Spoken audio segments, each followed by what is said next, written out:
Alhamdulillahirabbil alamin. Wassalatu wassalam ala asyrafil anbiya'i wal mursalin wa ala alihi wa sahbihi ajma'in.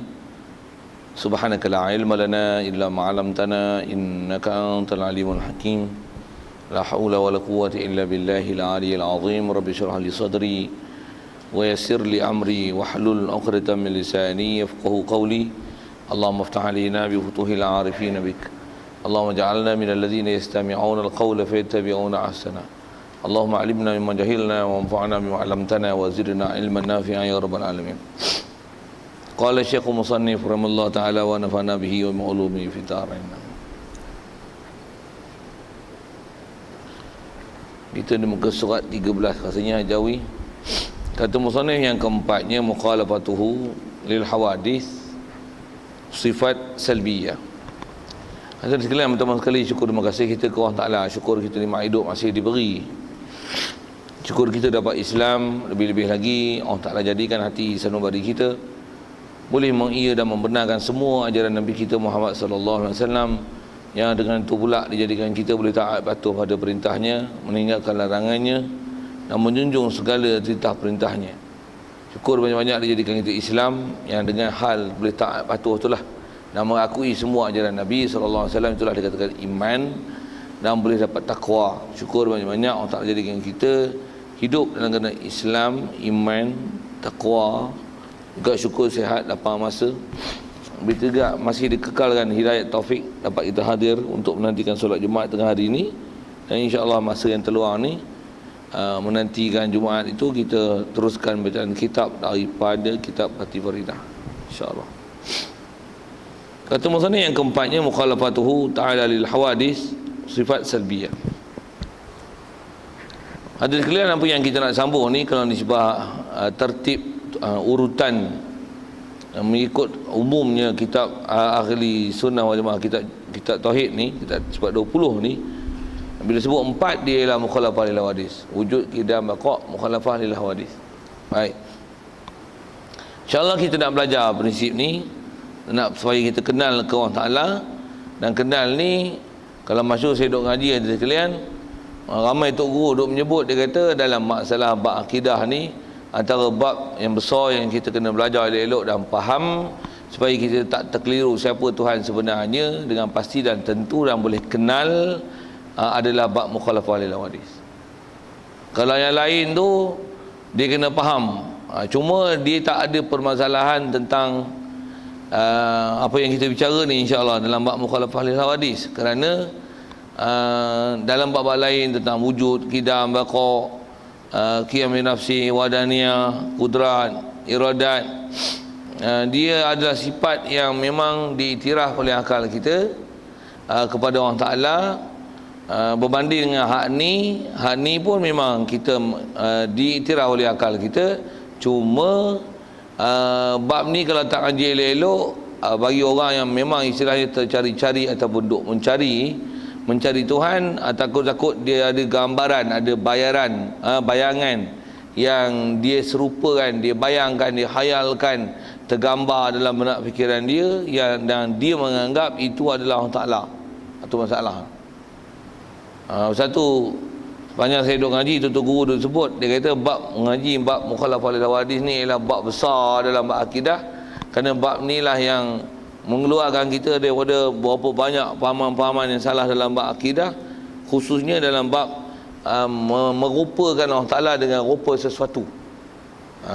Sesiapa yang ada istilahnya merupakan Allah Ta'ala dengan rupa sesuatu ataupun menganggap Allah Ta'ala ni ada juzuk komponen-komponen tertentu yang sesuatu, hak tu adalah mustahil, salah, dan semua tu ternafi dengan apa yang kita nak bicara ni tentang mukhalafah lil hawadis.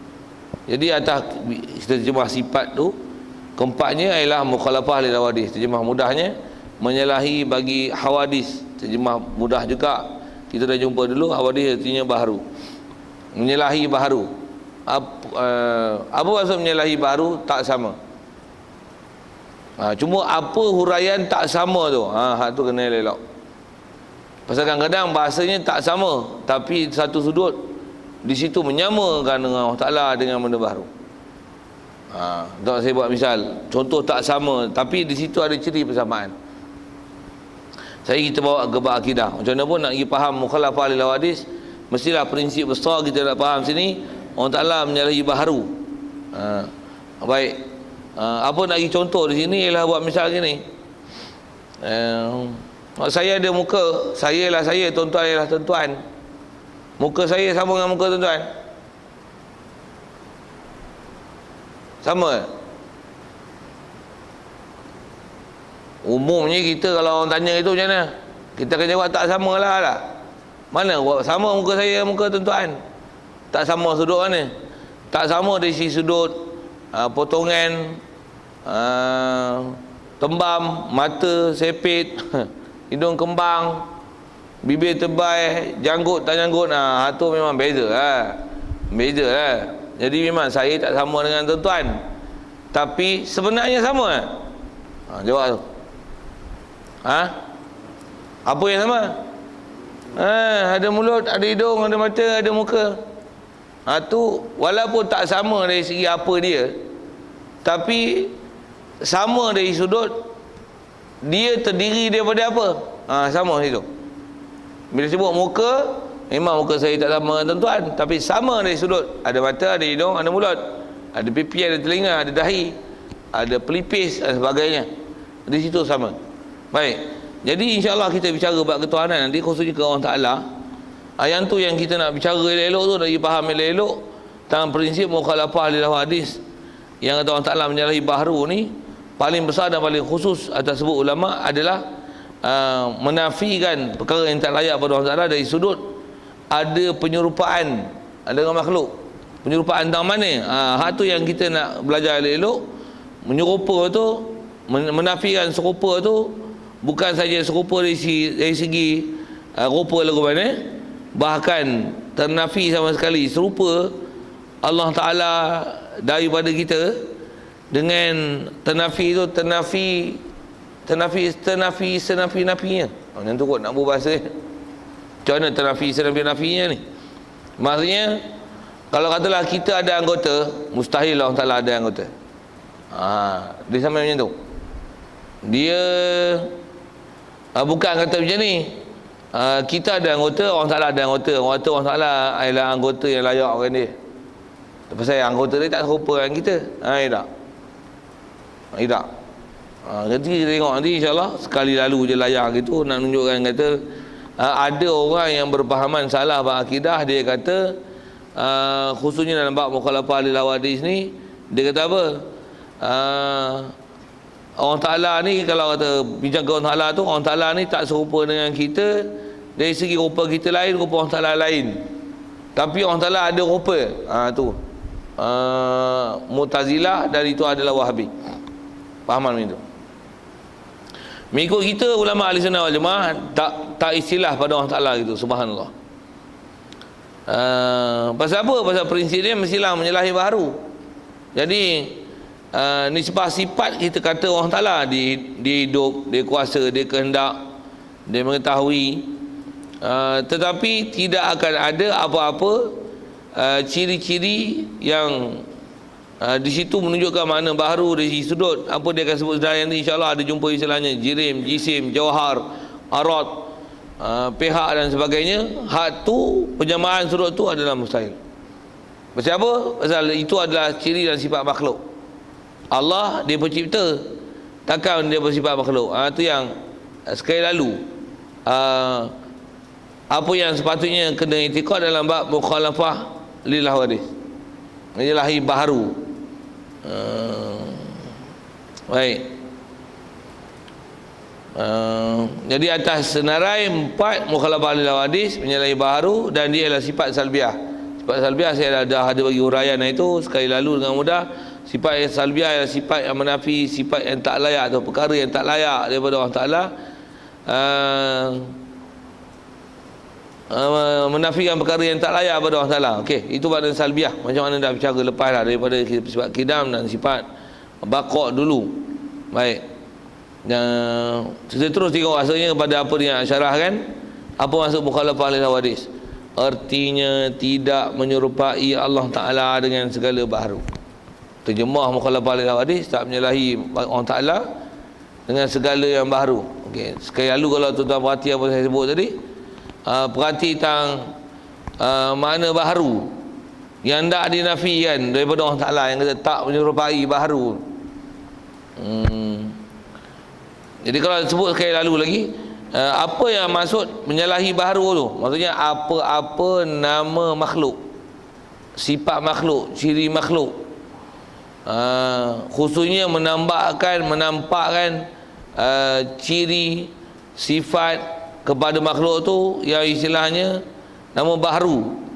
Ada juzuk, ada anggota, ada tempat, ada masa, dipengaruhi oleh masa, oleh situasi, kondisi sesuatu. Hal tu adalah sifat baharu. Itu adalah baru pasal dia berubah-ubah. Baharu pun kita jumpa dah itu dengan istilahnya baharu dengan mana berubah-ubah. Jadi Allah Ta'ala menyalahi baharu. Bahasa lain juga baharu tu menyalahi makhluk. Maksudnya apa sifat makhluk, mustahil Allah Ta'ala bersifat gitu. Okey, itu dia punya sepir, tuan-tuan. Macam mana pun apa dia, nanti tengok depan. Baik. Jadi mukhalafah lil hadis tu dengan mana menyalahi Allah Ta'ala dengan segala baharu. Dan menyalahi ni kata dia walau satu jalan sekalipun atas nama satu jalan. Maksudnya apa-apa nama jalan untuk ke makhluk, nafi. Itu yang kalau saya sebut dengan masalah muka tadi, saya ada muka saya tak sama dengan tuan-tuan. Walaupun dari sisi sudut muka saya tak sama dengan tuan-tuan, tapi pandang pada satu sudut tang bermuka, yang muka mesti ada hidung, mata, mulut, pipi, sama saya dengan tuan-tuan. Satu kalau ke Allah Ta'ala, nisbah kalau kata Allah Ta'ala dia tak serupa dengan kita, nisbah tak serupa tu satu hal, tapi dia faham tak serupa tu dengan mana Allah Ta'ala pun ada muka, ada tangan, ada kaki.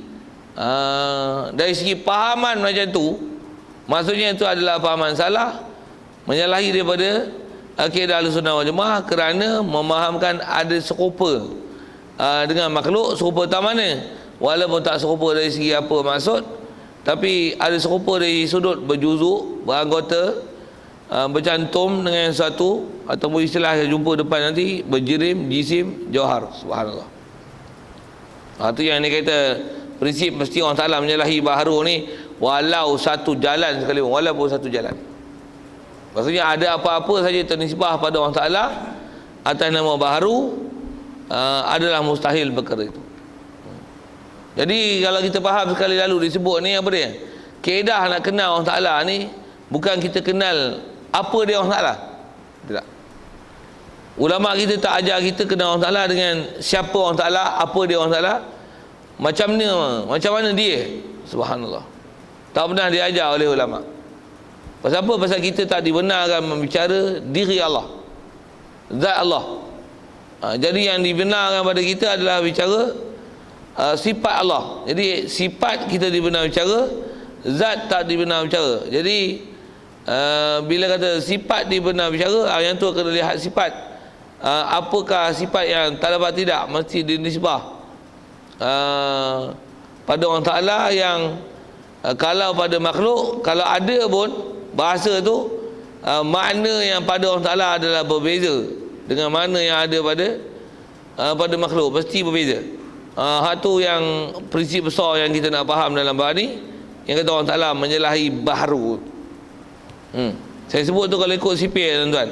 Baik. Macam mana pun untuk dilihat segi uraian dia, kenapa mesti Allah Ta'ala tak serupa dengan kita? Kerana yang baharu ni adalah bertongkol yang bertempat. Ini bahasa dia, tuan. Bahasa ni bahasa petani lagi ni. Bahasa bertongkol ni, tuan, bahasa Kelang-Hulu pun guna bahasa itu. Cuma dia tak panggil tongkol. Yang baru ni bertokor. Bunyi hulunya style tu. Macam mana pun, apa maksud tongkol ni? Okey. Kalau istilah bahasa Arab, benda bertongkol, bertokor, itu bahasa kampungnya style sebutlah. Bertempat, ini istilahnya adalah jirim kalau bahasa Arab. Istilah bertongkol ni dia adalah jirim. Dia ialah jirim. Baik, kalau ambil sekali lalu makna tongkol tu, pula tu tongkol yang bertempat. Saya sebut tadi jirim pasal dia mengisi ruang. Apa maksud bertongkol ni?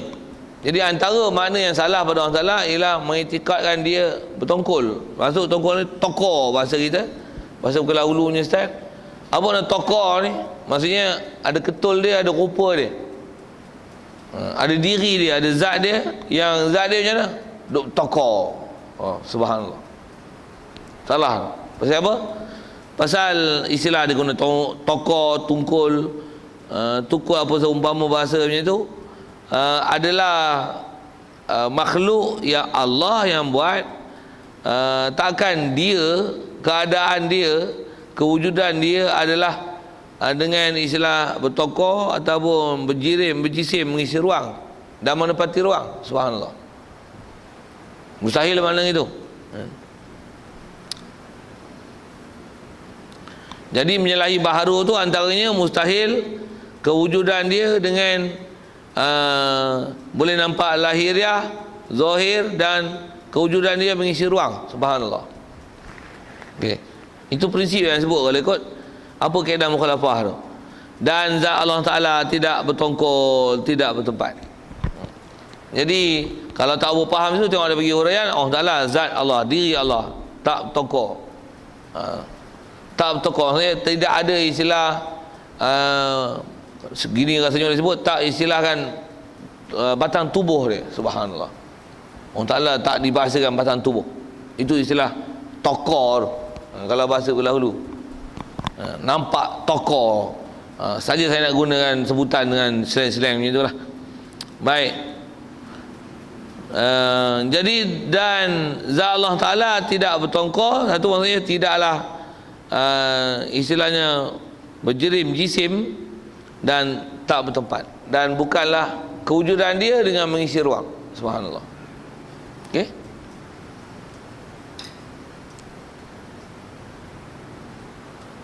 Jadi taklah zat dia bertokor, bertempat ni, dan tidak menyerupai dengan yang baharu sifatnya. Nisbah sifat tidak akan ada apa-apa yang nama baharu. Baik, sekali lagi kalau sebut baharu, apa dia sifat-sifat baharu ni? Antara sifat baru disebut sini adalah arad, yang menumpang pada jirim. Antara sifat baharu ialah arad. Kita ambil dalam tu dulu, ambil bahasa kitab dulu. Antara sifat baharu ialah arad yang menumpang pada jirim. Arad, terjemah mudah arad ni adalah sifat. Cuma istilah arad kepada sifat Allah. Arad adalah sifat kita, sifat kita makhluk. Jadi dia kata hak baharu ni adalah arad. Yang baharu ni adalah arad yang menumpang jirim bertongkol. Okey. Ada banyak fakta tuan-tuan kena perhati. Dan dia sebut khususnya dengan istilah tongkol tu menumpang pada jirim. Itu ada sebut arad. Dia kena perhati sikitlah nak baca. Macam mana pun kalau atas saya sebut mudah gini, istilah nak faham dengan arad, tumpang jirim, bertokor, apa dia, dan nafikan pada Allah Ta'ala gitu, dan sedikit alasan insyaAllah. Baik.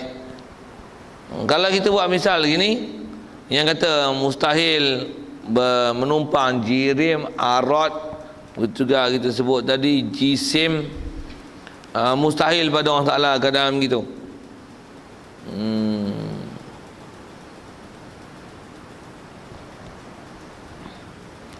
Baik, kita sebut mudah, katalah kita ni. Jadi kita lah. Sebab kita ni, kita dulu tak ada, itu ada, dan kita akan tak ada. Tak ada pun apa tuan-tuan? Tak ada batang tubuh kita lah. Tak ada pun tak ada kat bumi tau. Tapi ada sebenarnya untuk dalam tanah, mati. Bila dalam tanah pun ada, kena makan ulat lah, apalah, reput lah, apa-apa. Ada ke tak ada? Ada. Tapi ada kita tu adalah ada bertokor, kalau guna bahasa tokor tu. Dan bertokor tu maksudnya mengisi ruang.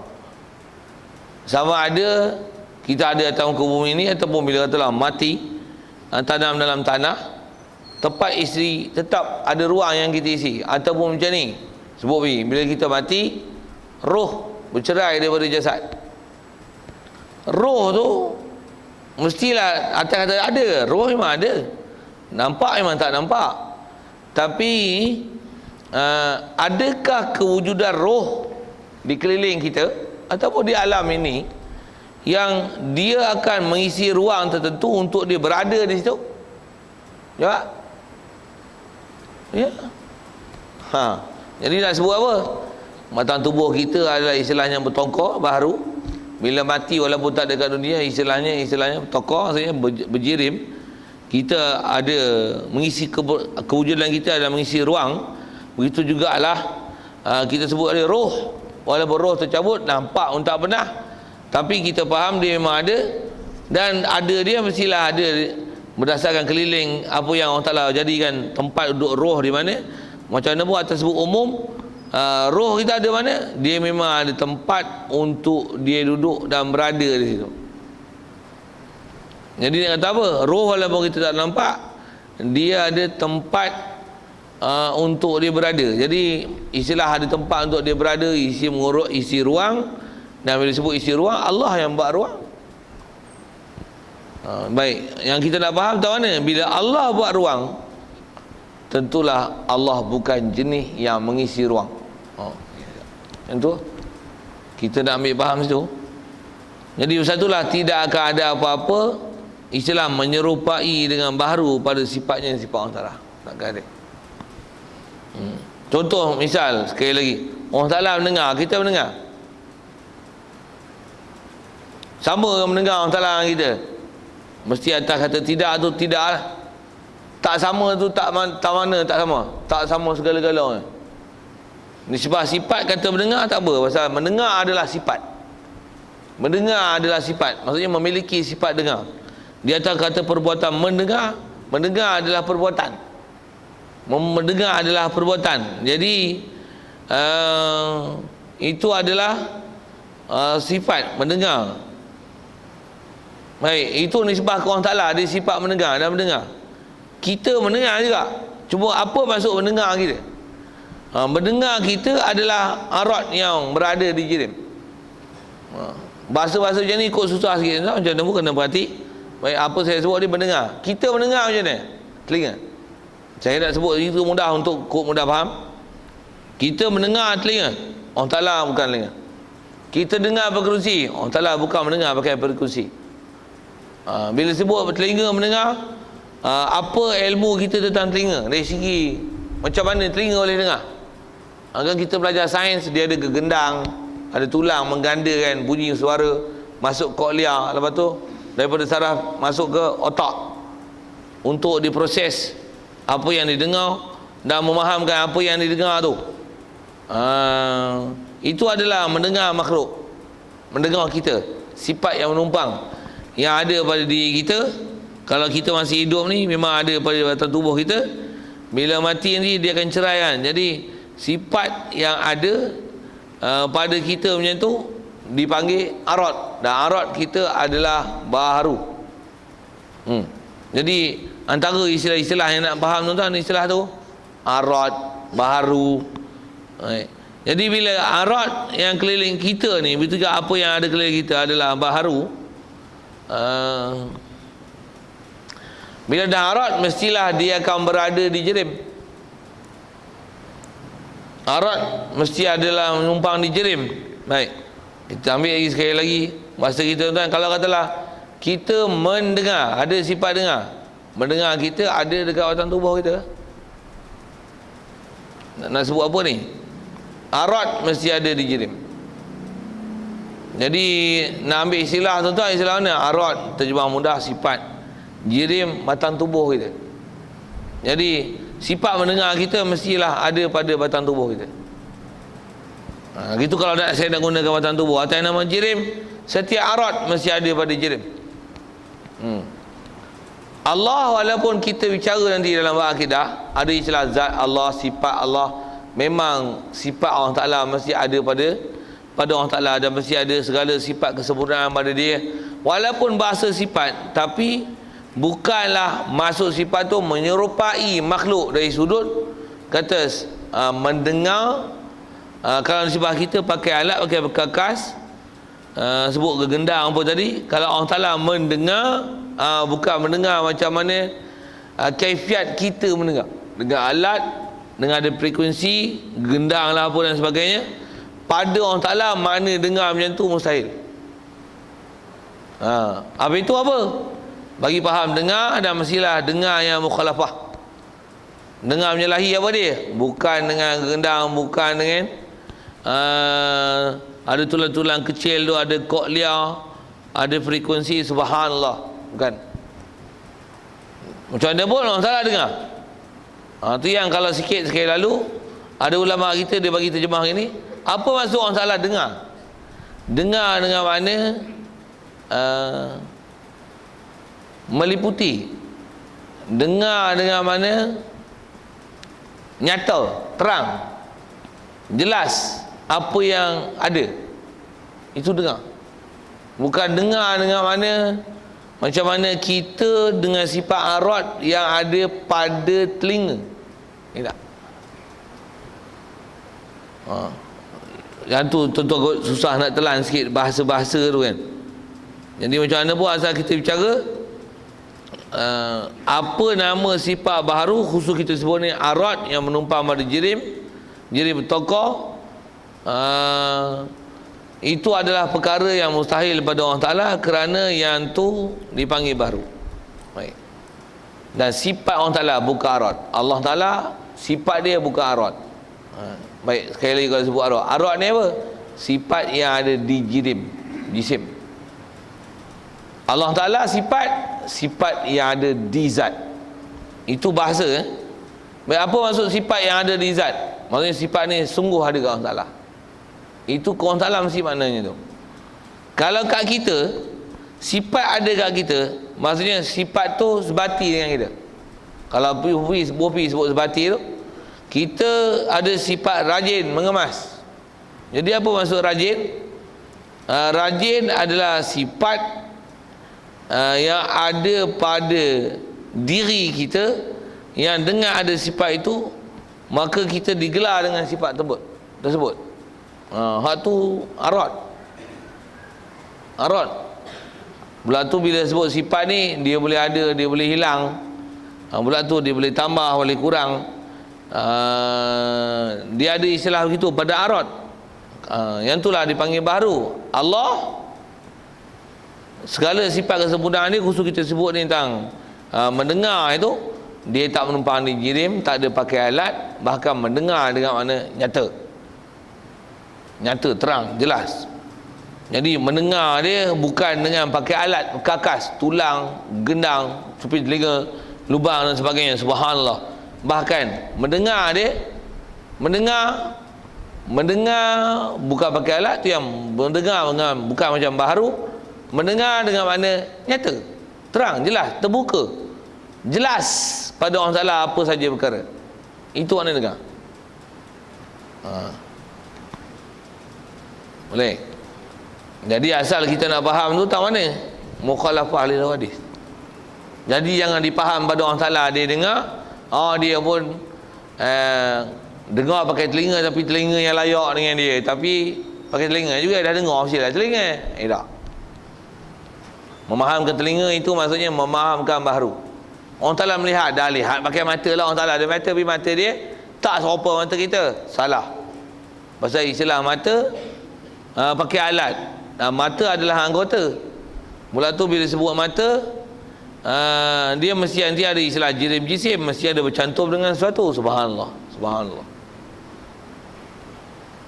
Satu tak dibahasakan pada orang Ta'ala istilah arad yang menumpang di jirim, dan atas kata sifat, apa-apa sifat yang menunjukkan adanya perantara dengan alat dan perkakas untuk mendapat sesuatu sifat. Dan mendengar telinga, melihat mata, buat kerja kaki tangan, bernafas hidung, paru-paru. Kalau ada dengan makna macam tu adalah salah kalau pada orang Ta'ala. Pasal itu dipanggil arad. Allah Ta'ala subhanallah, apa-apa terlintas kata sifat mendengar ni, kalau kita buat contoh tu adalah begitu, adalah salah. Pasal sifat Allah Ta'ala bukan arat yang menumpang di zat ke ataupun dikirim ke. Subhanallah, bukan begitu. Bahkan sifat Allah adalah Allah. Yang tu ke depan nanti jumpa insya-Allah.